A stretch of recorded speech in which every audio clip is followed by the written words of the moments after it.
Male infertility एक ऐसी समस्या है जब आप अपना एक सीमेन एनालिसिस का टेस्ट कराते हो, बिकॉज आप करा लेते हो उसको चुपचाप, कभी किसी को बताते भी नहीं हो, तो अगर आपकी वो रिपोर्ट पॉजिटिव आती है, मीन्स उसमें प्रॉब्लम आती है, आपके स्पर्म्स नहीं है या कम है, तो आपको बहुत स्ट्रेस हो जाता है। आपको समझ में नहीं आता है कि ये चीज़ आप किससे डिस्कस करो।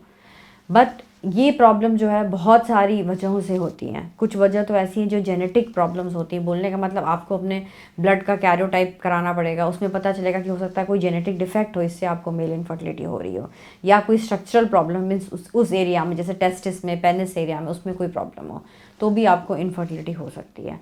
आपके जो हार्मोन्स हैं उनके भी इम्बैलेंस हो सकते हैं बॉडी में, उसकी वजह से भी इनफर्टिलिटी हो सकती है। आपको कुछ चीज़ों की आदत हो गई है, जैसे नशीली पदार्थों की, उसमें आपके सिगरेट स्मोक, आपके अल्कोहल, ड्रग्स जो होते हैं, उन सब चीज़ें भी इनफर्टिलिटी को कॉज करती हैं। आप ये सोचोगे, आप ये बोलोगे कि वो तो सिगरेट पीता है, उसको ही बच्चे हो गए। वो ज़रूरी नहीं कि सबको हो। जैसे कि सिगरेट लंग कैंसर के लिए पॉजिटिव है, वैसे सिगरेट भी इनफर्टिलिटी के लिए पॉजिटिव है। वो ये डिपेंड करता है कि किसी को हो रहा है, किसी को नहीं हो रहा है।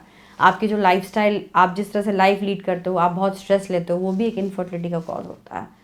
आप जो खा रहे हो, आपके जो खान पान की चीज़ें हैं, जो बहुत सेडेंट्री लाइफस्टाइल है, वो भी इनफर्टिलिटी कॉज करती हैं। उसके बाद आप अगर बहुत ज़्यादा गर्म पानी से स्नान करते हो, बहुत टाइट अंडरगारमेंट पहनते हैं, बहुत हैवी वेट्स लिफ्ट करते हैं, ये सब भी इनफर्टिलिटी की कॉजेज़ होती हैं।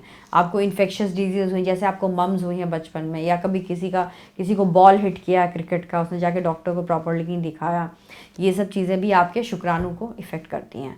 तो ये बहुत सारी कॉजेज़ हैं, ये पूरी एक होल, मतलब बहुत सारी चीज़ें हैं जिसको आपको बहुत ज़रूरी है एक डॉक्टर के पास जाके दिखाना, उसको एड्रेस करना, एक प्रॉपर डायग्नोसिस बनाना कि ये किस कॉज की तहत मुझे मेल इनफर्टिलिटी है, मुझे मेल इनफर्टिलिटी क्यों है।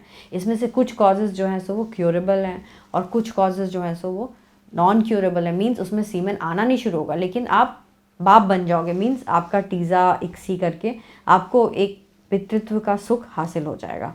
तो ये कुछ चीज़ें आपको इनको एड्रेस करना चाहिए, आपको इनको देखना चाहिए और कोशिश करना चाहिए कि आप मेल इनफर्टिलिटी में नहीं प्रॉब्लम में फंसो। आप अगर ये सब चीज़ें अगर आप शुरू से ही फॉलो करो, आप इन्फेक्शन में भी नहीं लैंड करो, जैसे आपको HIV नहीं पकड़े, आपको कोई हेपेटाइटिस B नहीं पकड़े, तो आप जो है इंटरकोर्स, मतलब आपके सेक्सुअल पार्टनर्स भी मल्टीपल नहीं होने चाहिए।